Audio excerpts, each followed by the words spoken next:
하나님의 뜻을 아는 것은 그 아침에도 말씀드렸던 것처럼요. 사실은 성경에 보면은 뭐 이런 직업, 저런 직업, 이 길 갈까요, 저 길 갈까요? 이런 식의 하나님 뜻을 알고 싶다라고 할 때에 그 뜻을 성경에서는 말하지는 않습니다. 그리고 또 보니까요, 그 많은 자료들 중에 그 하나님 뜻을 이야기했던 분들 중에 이렇게 보니까 그 하나님의 뜻과 하나님의 섭리라는 것이 있습니다.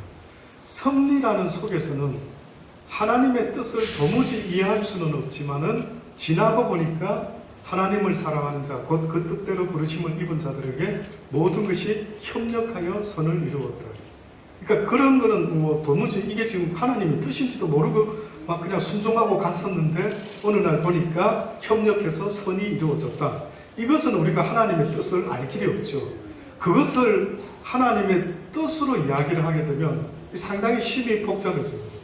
그래서 보니까요, 그건 하나님의 섭리다라고 말할 수 있고, 성경에서 구체적으로 하나님의 뜻을 이렇게 이야기하고 있는데, 그 대표적인 게 어떻게 보면은 오늘 지금 오후 시간에 한번 여러분 성경 말씀을 읽으면서요 한번 이야기를 해보려고 합니다. 한 가지 우스갯 이야기가 있습니다. 어느 신부가 어느 두 수녀하고 시골에 아마 목회를 하는 신부였던 모양이에요. 시골 버스를 흔들거리는 버스를 타고 이렇게 가다가 두 수녀 사이에 앉아 있었던 모양입니다. 한쪽 수녀는 좀 못생겼다고 그러고 한쪽 수녀는 좀 이뻤던 모양이죠. 그러니까 막 버스가 덜렁덜렁 하다가 그 다음에 이쁘지 않는 수녀 쪽으로 신부님이 이렇게 탁 기울어지게 되면은 하나님 시험에 들지 말게 하여 주옵시고 뭐 이렇게 했답니다. 그러다가 이쁜 수녀 쪽으로 탁 이렇게 움직여지면 아버지의 뜻이 이루어지기를 원하나이다. 뭐 이렇게 또 말했다. 우스갯 이야기 맞습니다. 그러니까 이 우스갯 이야기 속에서도 도대체 하나님의 뜻은 뭐지? 이게 우리의 숙제죠. 네, 궁금한 겁니다. 그래서 하나님의 뜻대로 행하지 않으면 이 세상에 아무리 내가 열심히 살은 것 같으나 하나님이 인정하는 그 뜻을 모르고서는 완전히 꽝이 될 수가 있습니다. 꼭 그것은 저 생각에 이런 생각도 들어요. 여러분 축구 경기 할 때 이기는 유일한 방법이 뭡니까? 축구에서 승부가 나는 것은 뭘로 승부가 나죠? 골이죠, 골. 한마디로 골을 많이 넣는 것. 근데 골을 넣을 때 규칙이 있습니까? 없습니까? 규칙이 있죠. 손으로 잡아 넣으면 배구처럼 하면 됩니까? 안 되죠. 아무리 손으로 골을 넣는 게 이긴다라고 하더라도 손으로 넣으면 안 되는 것처럼 그 룰을 지켜라 이거죠. 그러니까 하나님도 어떻게 보면 너희가 교회만 열심히 다닌다? 아니라. 성경만 냅다 읽는다? 그것도 아니라. 기도만 열심히 한다? 그럴 수 있지만 그것만으로도 아니다. 그래서 야고보 선지자는 어떻게 말씀을 했냐면 하나님을 믿노라라고 한다면 그 결과가 어떻게 나타나야 된다고요? 행위로 나타나줘야 됩니다. 한번 잘 생각해 보세요. 조금 이 시간에 생각하기가 쉽지 않은 시간이지만 만약에 하나님의 말씀을 내가 아멘 했다라고 하면 깨달았다 한다면 이것이 진짜 깨달은 사람은 무엇으로 나타나야 된다고요? 행동으로. 여기 동의하십니까? 행동으로 나타나야 된다. 근데 이제 이런 말 들어보셨죠? 행함으로 구원받는 게 아니다. 그럼 이게 무슨 얘기예요? 정리를 좀 하자고. 그러니까 이건 저 개인의 깨달음입니다. 사람들이 행함으로만 구원받지 않는다 이렇게 말했을 때에 그럼 맞죠. 행함으로만 구원받는 것은 분명히 아니죠. 그러나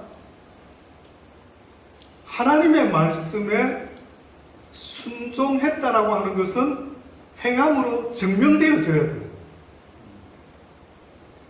근데 사람들이 행함으로만 구원받는 게 아니다 이러면 그거는 뭐가 문제가 있다, 문제가 있을 수 있는 사람이 있다 이 말입니까? 겉으로 보여주는 것만 가지고는 안 된다 이거죠. 속은 엉뚱한데 겉으로 사람들 앞에서 왜 굉장히 멘트형 삶을 사는 사람 있잖아요. 보여주는 일에는 엄청나게 신경을 바짝 쓰는 사람들 있잖아요. 없습니까? 없는 것 같습니까? 부부는 알아요. 부부는 살아보면 알 수 있습니다. 와이프한테 대할 때는 막 대하면서 다른 사람들한테 이렇게 대할 때는 뭐 천사의 얼굴로 대한다. 혹시 그런 남편이 있습니까? 신고해 보실 분 없습니까? 집사님 너무 웃으시는 것 같다. 뭐 이유가 있습니까?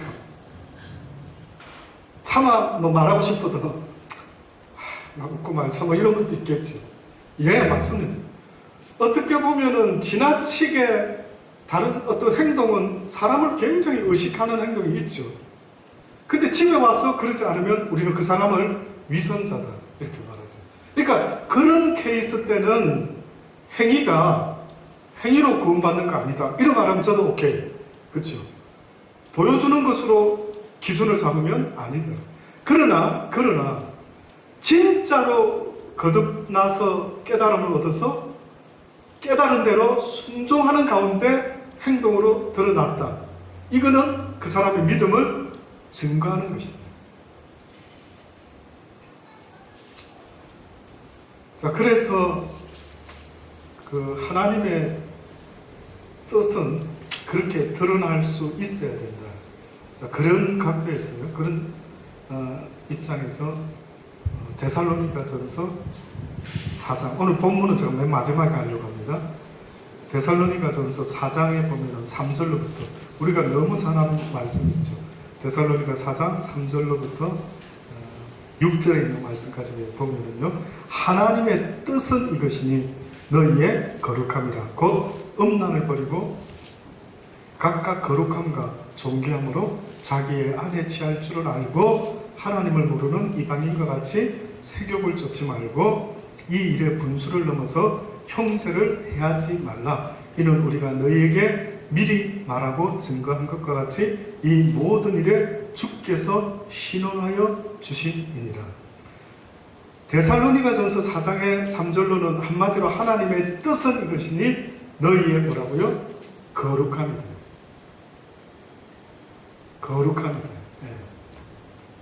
그러니까 거룩함이 뭡니까? 라고 할 때 거룩함, 경건함 다 비슷한 이야기입니다.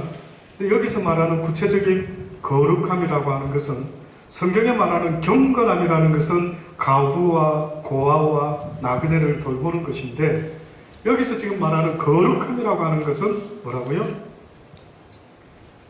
자기 안에 취할 줄 알고 하나님을 모르는 이방인과 같이 세욕을 쫓지 말고 이 일의 분수를 넘어서 어떻게 해요? 형제를 해하지 말아요. 그러니까 형제를 해하는 일에 있어서 어떤 이유를 갖다 붙여도 안 된다 이 말하는 겁니다.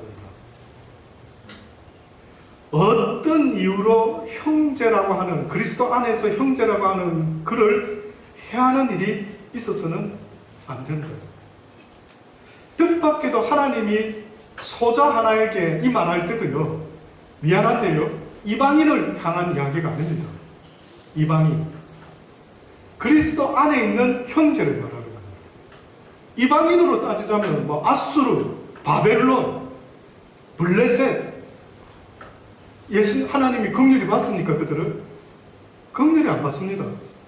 완전히 그냥 뭐 진멸의 대상, 그렇죠? 나중에 우리가 지금 수요일마다 배우는 것처럼 거의 하나님의 심판을 당할 자들 이랬지. 누가 그걸 형제라고 말한 적이 없어요 성경에는.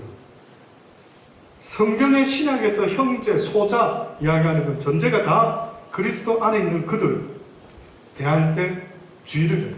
특히 그도 하나님을 믿노라 하는 형제가 있으면 주의해라는 겁니다. 그래서 그 유대인들 사회에서 부자와 거지 나사를 이야기할 때도 그 거지는 부자에게 있어서 형제예요, 형제. 유대인들 가운데 하나님 모르는 사람이 있을까요, 없을까요? 없습니다. 다 알고 있어요. 어떻게 살아야 된다. 너희들 간에 서로 형제다. 형제가 배고픈 걸 보고 막을 수는 없다. 무조건 도와줘야 된다. 말로만 혀로만 사랑하는 건 아니다. 그래서 거룩함이라는 것을 그렇게 지금 이야기를 하고 있습니다. 형제를 해하지 말라. 이것이 바로 하나님의 뜻이다라고 합니다.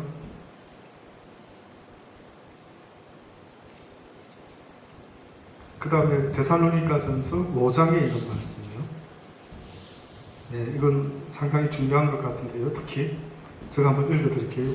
데살로니가전서 5장 12절 형제들아 우리가 너희에게 구하노니 너희 가운데서 수고하고 주 안에서 너희를 다스리며 권하는 자들을 너희가 알고 저의 역사로 말미암아 사랑 안에서 가장 기이 여기며 너희끼리 화목하라. 또 형제들아 너희를 권하는 규모 없는 자들을 권계하며 마음이 약한 자들을 안위하고 힘이 없는 자들을 붙들어주며 모든 사람을 대하여 오래 참으라. 삼가 누가 누구에게든지 악으로 악을 갚지 말게 하고 오직 피차 대하든지 모든 사람을 대하든지 항상 선을 쫓으라. 항상 기뻐하라. 쉬지 말고 기도하라. 범사에 감사하라. 이는 그리스도 예수 안에서 너희를 향하신 하나님의 뜻이니라. 성령을 소멸치 말고 예언을 멸시치 말고 범사에 헤아려 좋은 것을 취하고 악은 모든 모양이라도 버리라. 이는 그리스도 예수 안에서 너희를 향하신 하나님의 뜻이니라. 그러니까 우리가 하나님의 지금 여기 데살로니가전서 5장에 있는 하나님의 뜻 할 때 사람들은 요 세 개만 주로 많이 이야기하죠. 뭡니까? 항상 기뻐하라, 쉬지 말고 기도하라, 범사에 감사하라. 이 세 개만 자꾸만 이야기하더라고요. 근데 여러분 한번 보세요. 지금 여기 전체 문맥상 이 세 개만 말하고 있는지 아니면 그 위에서부터 그 뒤에까지 다 포함되는지 다 포함되죠. 다. 형제들아부터 시작되는 거예요. 우리가 너희에게 구하노니 어떻게 해요? 너희 가운데 수고하고 주 안에서 너희를 다스리며 권하는 자들을 너희가 알고 또 저의 역사로 말미암아 사랑 안에서 가장 기이 여기며 서로 너희끼리 화목하라. 그렇죠? 이게 하나님의 뜻이라는 겁니다. 또 누가 누구에게든지 악을 악으로 갚지 말게 하고 오직 피차 대하든지 모든 사람을 대하든지 항상 어떻게 하라고요? 선을 쫓으라. 기뻐하라. 쉬지 말고 기도하라. 범사에 감사하라. 그리고 성령을 소멸치 말라. 예언을 멸시치 말라. 범사에 헤아려 좋은 것을 취하고 악은 모든 모양이라도 어떻게 해요? 버리라. 다 말하기가 시간이 없으니까. 요 맨 마지막에 악은 모든 모양이라도 버리라. 이 중에 혹시 한번 말해보고 싶은 거 떠오르는 이야기 없습니까? 뭘 말할까요? 좀 구체적으로. 악은 모든 모양이라도 버리라. 뭐 우상을 말합니까? 십자가? 아니면 동상? 우리 각자 개인에게 하나님이 만약에 악은 모든 모양이라도 사랑하는 자여 버리라. 하지만 악한 모든 것은 어떤 모양새도 하지 말아라. 자, 이랬습니다. 구체적으로 뭐가 있을 수 있을까요?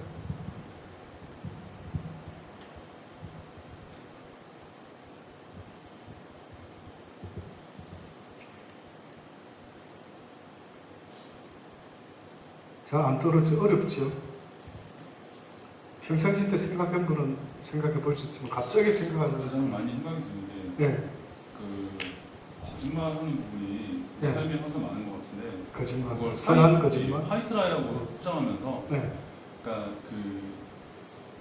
어떤 대의를 위해서 누군가 희생하는 의미에서 뭐 화이트라이를 하는 경우도 있잖아요. 근데 그것을 선한 거짓말이라고 얘기하면서 그 거짓말이라는 것을 하는 것에 그냥 당위성 부여를 하는 것 같아요. 근데 저는 이 말씀을 들을 때 우리가 이제 죄라는 부분이 가장 항상 민감해야 될 부분이긴 한데 그런 뭐 그러니까 인본주의적인 측면에서 포장하고 있는 형태들이 다 이런 함정을 갖고 있는 것 같다는 생각이 들었고 특히 그 선한 거짓말이라는 이런 모양이라도 버려야 될 것들이 아닌가라는 생각이 많이 들긴 했었어요. 네, 저도 동감합니다. 어때요, 다른 분들은? 선한 거짓말 혹시 있을 수 있습니까?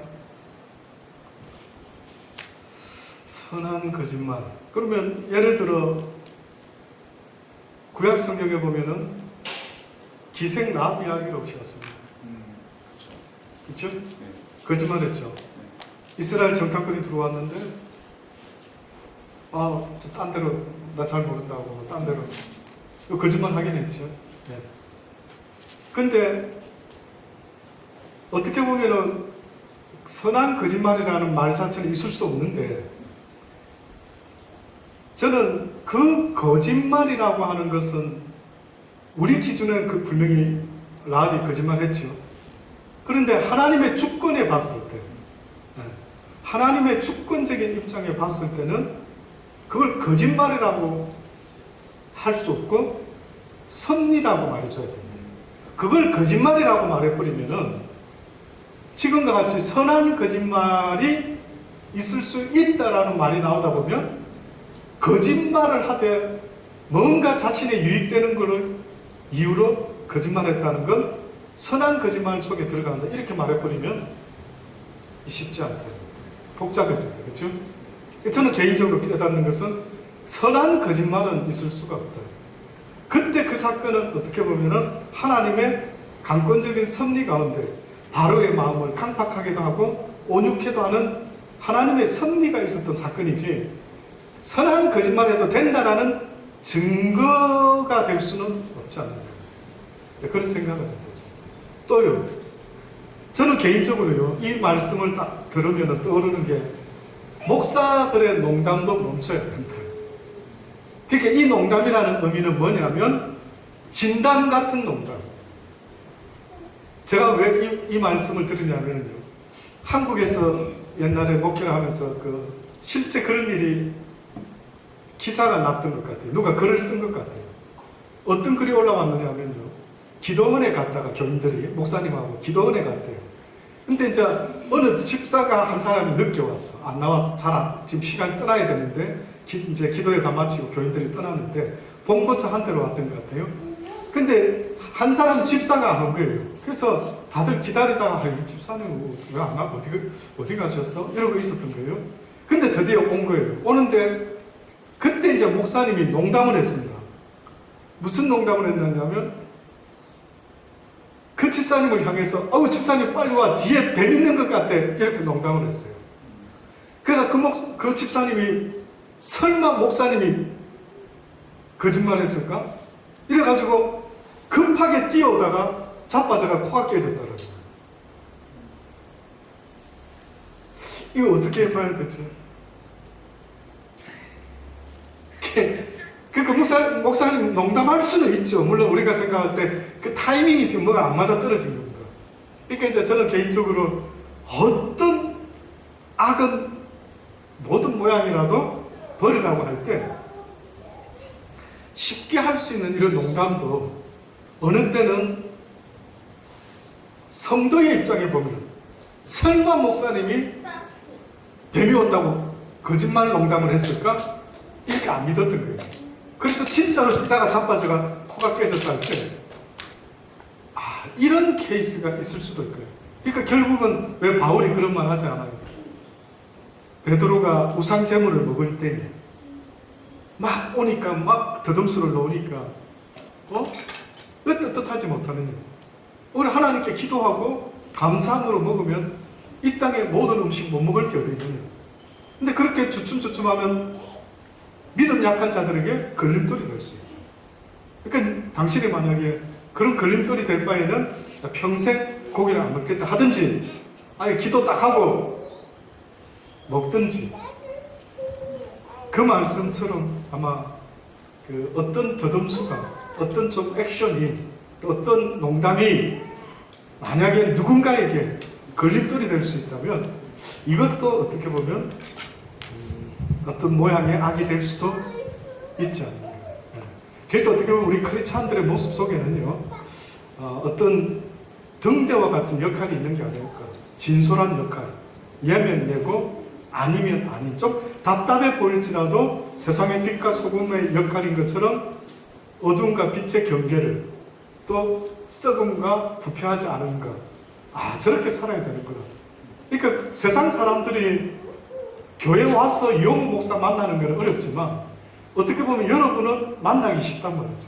그럼 그들에게 말씀을 전해줄 수 있는 기회도 있지만 예면 예고 아니면 아니라고 할 줄 아는 그 모습 속에서 그들도 뭔가를 듣고 배울 수 있기 때문에 어떤 면에서는 우리 크리스찬들의 어떤 삶의 모습이 어떤 악한 모양, 하나님 기뻐하지 않는 모양이 있다면 결단코 하지 않겠다.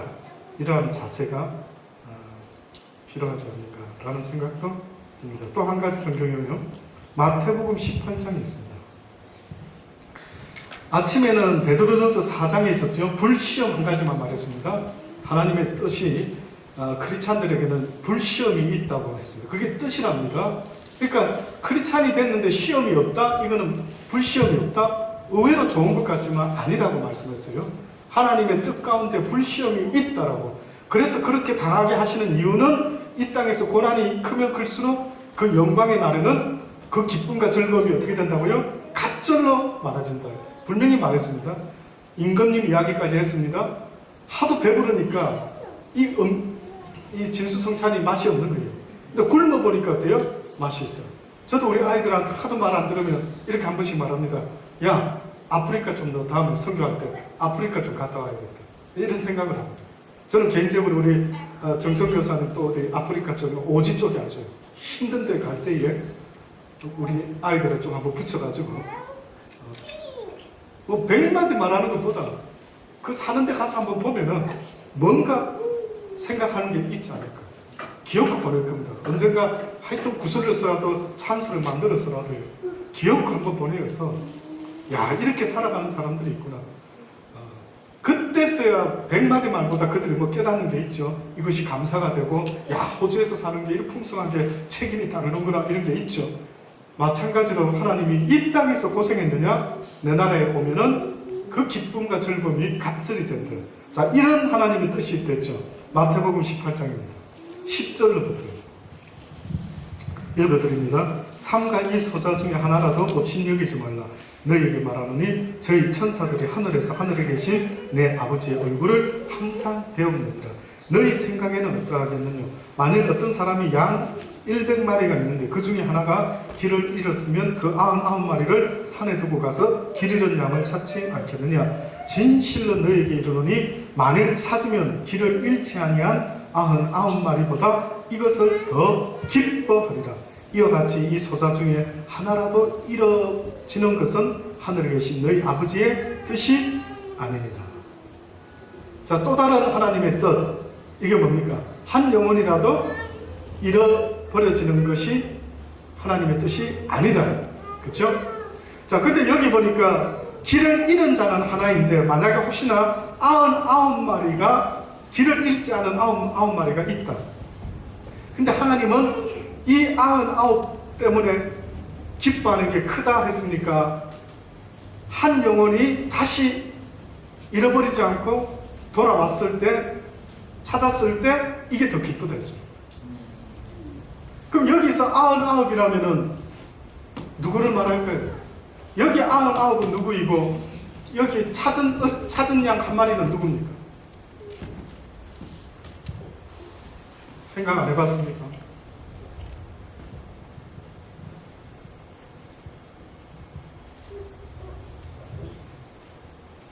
그 탕자 비유할 때 혹시 기억나십니까? 탕자 비유. 둘째 아들은 어떻게 보면 탕자였죠. 잃어버린 양. 집을 나가버렸어요. 가출했어요. 잃어버린 양이었죠. 근데 그 탕자가 회개하고 아버지 집으로 다시 돌아왔죠. 근데 그 집에 타락해보지 않았던, 탕자가 되어보지 않았던 누가 있었습니까? 큰아들이 있었죠. 큰아들은 오히려 아버지께 불평불만했죠. 근데 지금 여기서 또 다른 비유가 하나 나왔는데 잃어버리지 않은 99마리가 있는데 하나님은 잃어버리지 않은 99 때문에 기뻐하는 것이 거의 없다 이거죠. 별로 없다. 근데 진짜 하나님이 기뻐하는 것은 한 영혼이 회개하고 아버지를 기억하고 다시 돌아와 주면은 그것이 아버지께는 엄청난 기쁨이 된다. 언젠가도 그랬죠. 세례 요한이 회개하라 이 독사의 자식들 했는데 그들이 와가지고 내가 아브라함의 자손이라 이렇게 말하니까 뭐라고 말했습니까? 이 돌들로도 아브라함의 자손은 아버지가 능히 만들어낼 수 있다. 이 돌들로도 천사는 의인은 얼마든지 만들어낼 수 있다. 근데 하나님이 지금 섭리하고 계시는 그 뜻 안에 있는 어떤 인간형이라는 것은 어떤 인간을 지금 말합니까? 어떻게 보면 선악과를 따먹을 때 막아주셨으면 제 안에 있지 않는데 내버려뒀죠. 그 선악과를 따먹어서 우리 모두를 불순종에 가두고 죄 가운데 가둬버렸죠. 둘째 탕자가 집 나간다 할 때에 나가지 못하게 아버지가 말린 적이 있었습니까? 없었습니까? 성경 읽어보세요. 말린 적이 없었습니다. 저 같으면 이놈아 안 돼 이렇게 했어요. 근데 의외로 아버지가 아무 말 안 했어요. 내버려뒀죠. 근데 그 다음부터는 상황이 달라졌어요. 아버지가 버선발로 어떻게 해요? 내 아들 언제 오나, 내 아들 언제 돌아오나. 그럼 우리 생각은 이거죠. 못 나가게 막지. 나갈 때는 가만히 뒀다가 언제 돌아오나 이렇게 기다리는 거는 이건 무슨 아버지의 마음이 이거지? 이랬을 때에 하나님이 창조할 수 없는 인간의 모습이 있다면 그건 바로 자유의지를 가지고 회개하는 심령을 하나님은 만들어낼 수가 없는 거예요.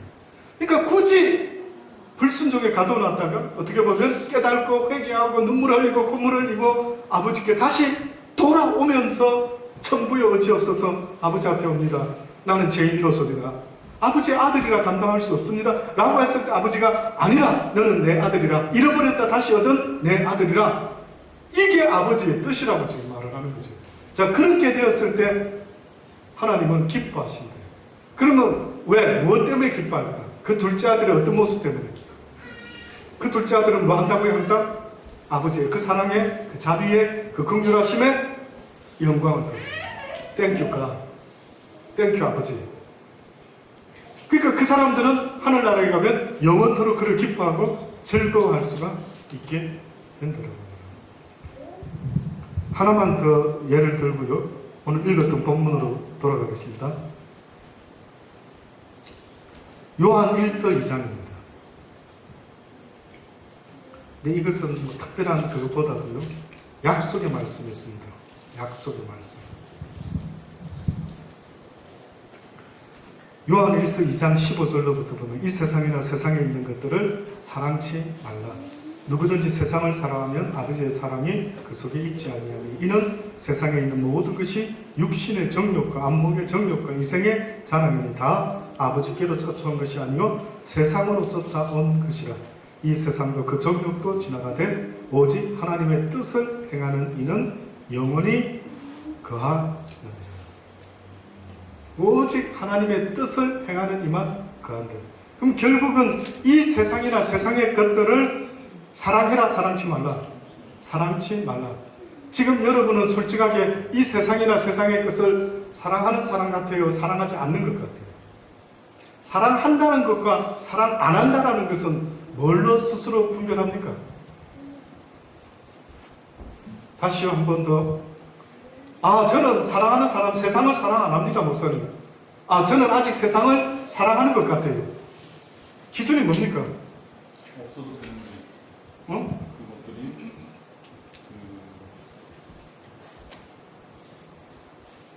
지난번에 왜 한 달 살면은 허전도서 뭐 어떻게 한다 했어요? 다 나눠주고. 다 나눠주고. 가치가 없어요. 그러니까 그것에 대한 내가 마음을 두지 않는 거예요. 변화가 일어났죠. 네. 한 달 산다 하니까 실감을 했다 이게. 근데 좀 오래 살 것 같으니까 실감이 떨어지죠. 그러면은 어떻게 합니까? 모으죠. 두 번 옷이 있으면 한 번 없는 사람 나눠줘라 했는데 하나님 세상을 사랑한다라고 하는 말은 다시 말하면 무엇을 사랑한다는 말입니까? 나를 사랑한다는 거예요. 나를. 세상을 사랑한다라는 말은 나를 사랑해서 나를 위해서라면 무슨 짓이든 하며 살아갈 준비가 되어 있는 또 그렇게 살고 있는 모습. 이게 바로 세상을 사랑하는 자예요. 그리고 세상의 것을 위해서 힘써 애쓰며 사는 지금의 그 모습. 이게 바로 세상을 사랑하는 자예요. 세상을 사랑하지 않고 하나님을 사랑하는 자의 삶의 모습은 세상 것을 가지고 기회가 있을 때에 어렵고 힘든 자들에게 나눌 줄 아는.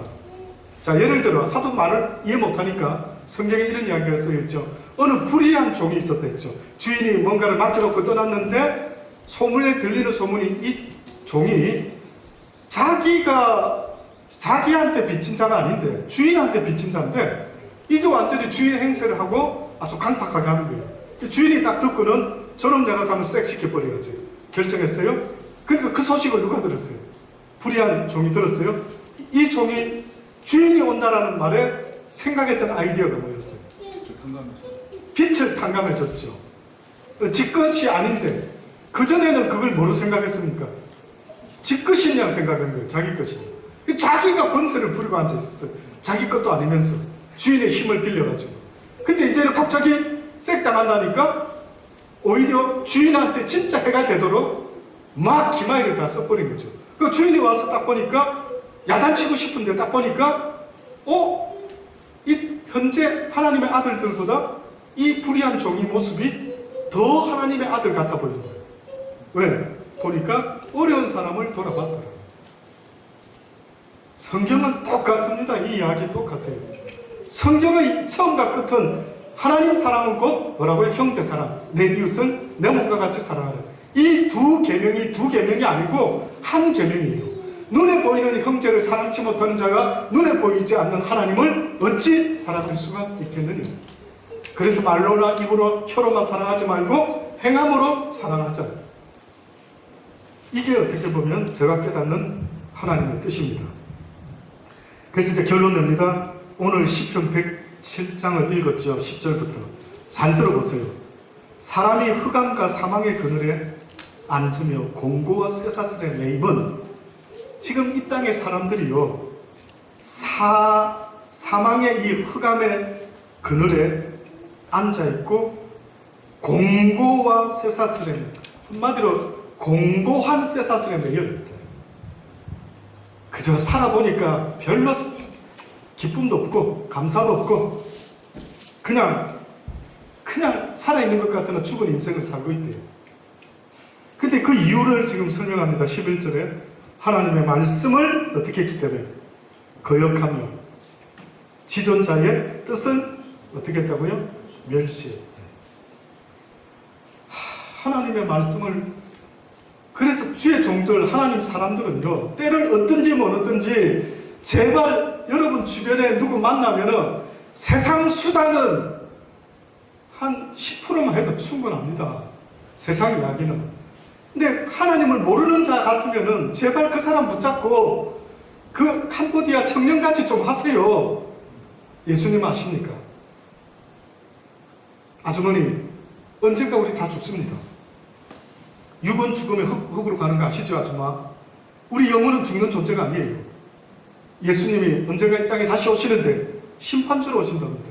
아주머니, 예수님 말씀대로 제가 이제부터 가르쳐 드릴 테니까 예수님 말씀대로 하나님 사랑하는 것, 곧 내 이웃을 내 몸과 같이 사랑하는 이 아름다운 이 계명을 알려드릴 테니까 앞으로 아주머니 내가 왜 살아야 되나 이렇게 힘들어하지 말고 바로 이 사랑을 나타내며 전하며 사셔야 됩니다. 이게 하나님이 우리에게 맡기신 삶의 목적입니다. 이거 못 전한 사람이 어디 있습니까? 이거 목사 돼야 전합니까? 이것만 전해래요. 때를 얻든지 못 얻든지. 저는 목사라서가 아니라 틈만 나면 하나님 이야기를 꺼내는 스타일 중에 한 사람입니다. 어떤 면에서는. 그 어떤 사람은 저를 별로 안 좋아합니다. 부담스러워합니다. 그저 입만 뻥끗하면 하나님 이야기를 하는 것이 어떤 사람에게는 부담이 되는 거예요. 근데 제가 믿는 하나님은요, 때를 얻든지 못 얻든지 어떻게 하라고요? 전해라고요. 여러분은 그렇게 합니까? 예? 여러분 주변에 누구 만나면 여러분은 주로 무슨 대화를 하시는데? 저들이 사망의 그늘에 앉아 공고와 쇠사슬에 매여 있는 이유는 하나님의 말씀을 모른다. 알고도 거역하는 자도 있지만 알지 못함으로 날마다 밥 먹듯 죄짓고 살아가는 자들, 하나님의 뜻을 전혀 알지 못하는 그들, 그 이유다. 그러므로 수고로 저희 마음을 낮추셨으니, 자 보세요. 하도 하나님 말씀대로 살지 못하고 알지 못하니까 수고라고 하는 고난을 대했습니다. 꼭 이스라엘 백성들이 애굽에서 400년 종살이 살았던 것처럼 요셉을 알지 못하는 바로 왕이 나타나서 어느 날 힘들게 자기들을 하니까 아이고 인생이 왜 이렇게 수고스러워, 왜 이렇게 내 인생이 힘들어, 그래요. 그 힘들게 해서 저희의 마음을 낮추셨으니 저희가 엎드려져도 돕는 자가 없다. 힘들어 죽어가는데도 그 누구도 그 인생을 도와줄 수가 없다. 이에 저희가 그 근심 중에라도 여호와께 부르짖음에 그 고통에서 구원하셨대요. 의외로 성경은 뭐라고 말하고 있냐면요, 누군가가 힘들어 죽어가는 사람이 있으면 알려주라고요. 하나님 불러라고. 네? 누가 인생이 힘들어서 젊은 나이에 에이 이놈의 인생 확 자살하고 죽어버리겠다. 누가 그런 사람이 있을 수 있다는 거예요. 하나님은 그들에게 알려주라는 거예요. 구원의 길이 있다고. 누구의 이름을 불러라고. 예수 그리스도의 이름을 불러라는 거예요. 누구든지 주의 이름을 부르는 자는 어떻게 해요? 구원을 얻어요. 뭐 때문에 부르는데? 그분이 내 구원자라는 걸 전해 듣고 누구든지 주의 이름을 부를 수만 있으면 그는 구원을 얻게 된 거예요. 흑암과 사망의 그늘에서 인도하여 내시고 그 얽은 줄을 끊으셨도다. 여호와의 인자하심과 인생에게 행하신 기이한 일을 인하여 그를 찬송할지로다. 저가 논문을 깨뜨리시며 새 빗장을 꺾으셨습니다. 이게 무슨 뜻입니까? 사망의 권세를 꺾어버렸대. 음부의 철장을 깨뜨려 버리셨대. 누가? 예수 그리스도께서 미련한 자는 저희 범가와 제약의 연고로 곤란을 당하며 저희 혼이 각종 식물을 싫어하여 사망의 문에 가깝도다. 와, 참 표현도 멋지죠. 그들의 혼이 지금 무슨 문제에 직면했다고요? 그들이 하나님을 알지 못하고 예수 그리스도를 알지 못하고 그를 부르지 못하는 그 불쌍한 인생들이 저희 범가와 죄악의 연고로 곤란을 당한 거예요. 근데 뜻밖에도 그들이 힘들어가지고 인생이 너무나 힘든 가운데 각종 식물까지 싫어하게 됐다. 무슨 말입니까? 그들이 음식을 먹을 음식 맛까지 다 잃어버리고 식음을 전폐하고 이걸 어찌하면 좋을 거라고 그 상태까지 됐대. 이에 저희가 그 근심 중에 여호와께 부르짖으면 그 고통에서 구원하신다. 결국은 고통 가운데라도 그들이 여호와를 부를 수만 있다면 하나님은 그들을 구원하시겠다. 그러니 저와 여러분의 사명이 있다면 때를 어떤지 못 어떤지 수단은 그만 들고 만나는 그들에게 예수 그리스도를 전해라는 거예요. 예? 어느 때 여러분은 그렇게 초롱초롱하면서 막 어느 때 열변을 토하는데요. 누구 만나서 어떤 대화할 때 그래 열정적으로 대화합니까? 뭐 열받았을 때, 뭐 억울한 소리 들을 때, 뭐를 들을 때 그렇게 막 아주 열정적인 막 뭐 드라마 설명할 때, 뭐 무슨 이야기 할 때요. 복음 전할 때 그렇게 해라는 거예요. 복음 전할 때. 예? 복음 전할 때.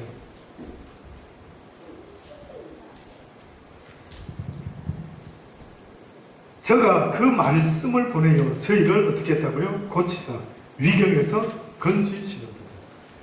결국 말씀이 그들에게 들어가지 않으면은 그래서 예수를 찾고 구하세요 라고 그들에게 복음을 전하지 않으면 그들은 죽는다. 그들은 죽는다. 먼저 말씀을 전해줘서 그 말씀을 근거로 해서 붙잡고 주여라고 부를 수 있어야 돼요. 무조건 누구든지 주의 이름을 부르는 자는 구원을 얻으리라 할 때 무슨 한숨 섞인 무슨 타령하듯이 그저 하소연하듯이 주여 하는 걸 말하는 게 아닌 거예요. 주님이 나의 구원자 되신다.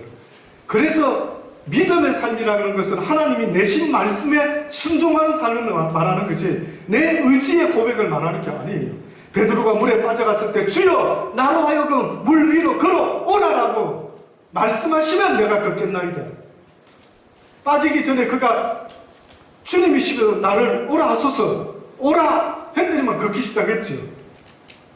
구원도 그렇답니다. 구원도 누구에게 허락되느냐 하면은 당신이 힘들 때 주를 부르세요.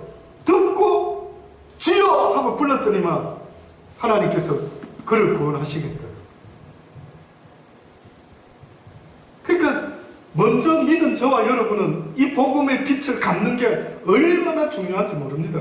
나중에 아버지가 이야기할 겁니다. 내가 너한테 5달란트 맡겼는데, 내가 너한테 2달란트 맡겼는데, 내가 너한테 1달란트 맡겼는데 너 그것으로 얼마나 이문을 남겼냐? 물어보실 거예요. 1달란트 받은 자가 어떻게 했다 했습니까? 예? 1달란트 받은 자는 어떻게 했다고요? 1달란트를 땅에 그대로 묻어놨다가 들고 왔어요. 그럼 어떤 자인 것 같아요? 그 자는 복음을 다른 사람한테 전하지 아는 자입니다. 모르시겠습니까? 5달란트 남겼다. 2달란트 남겼다. 어떤 이문을 남기는 것은 하나님이 이 땅에 만일을 남기라고 말한 게 아닙니다. 무엇을 남기라 하느냐면 영혼을 구원하기를 원한다. 아까 형제 사람 한 잃어버린 영혼을 다시 돌아오게 하면은 하늘에서는 회개할 것 없는 99명보다 돌아온 한 영혼을 인하여 아버지가 기뻐한다고 했어요. 죄 짓지 않은 영혼을 더 원하는 게 아니고요. 죄는 지었지만 그를 깨닫게 해가지고 그가 회개함으로 하나님께 돌아올 수 있게 만들 수 있다면 하나님은 그 한 영혼으로 인하여 기쁨을 이기지 못한다라고 그래 말하고 있단 말이에요. 그러니 저와 여러분이 누군가에게 복음을 전해서 회개하라고 돌이키라고 자신만을 위한 삶에서 이제는 내 이웃을 하나님 사랑을 내 이웃 사랑으로 나타내며 살아야 된다라고 그들에게 전해준 그것이요. 그들로 하여금 깨달음을 얻게 했다면 아버지는 엄청 기뻐하십니다. 그래서 오늘 이제 결론적으로 꼭 잊지 마세요. 음부에 떨어진 부자가요, 아브라함에게 뭘 부탁했다고요? 아브라함이요. 이 땅에 아직 기회가 있는 내 형제 5이 제발 그 형제한테 가가지고 이런 세상이 있다라는 것을 제발 좀 알려주고 싶다. 거지 나사로를 좀 보내주소서 이랬어요. 그랬더니만 아브라함이 아니라 그곳에 내 선지자 내 종이 외치고 있을 것이라. 아니요, 그거 말고요. 죽은 자가 살아나면 좀 충격받고 믿지 않을까요? 제발 내 형제들이 충격받고 좀 예수님 믿고 제발 하늘나라 올 수 있도록 좀 이야기해 달라니까 죽은 자가 살아가서 전에도 선지자의 말을 듣지 않는다면 역시 그것도 듣지 않는데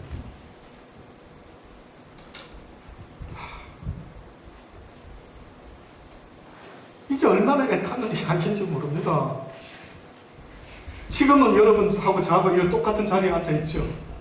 나중에 아버지 나라 갔을 때 누구는 보좌 가까운 데 앉게 되고 누구는 누누이 들었건만은 이 땅에서 그렇게 살지 말라고 누누이 들었건만은 또 와보니까 부자와 같이 음부로 떨어졌어요.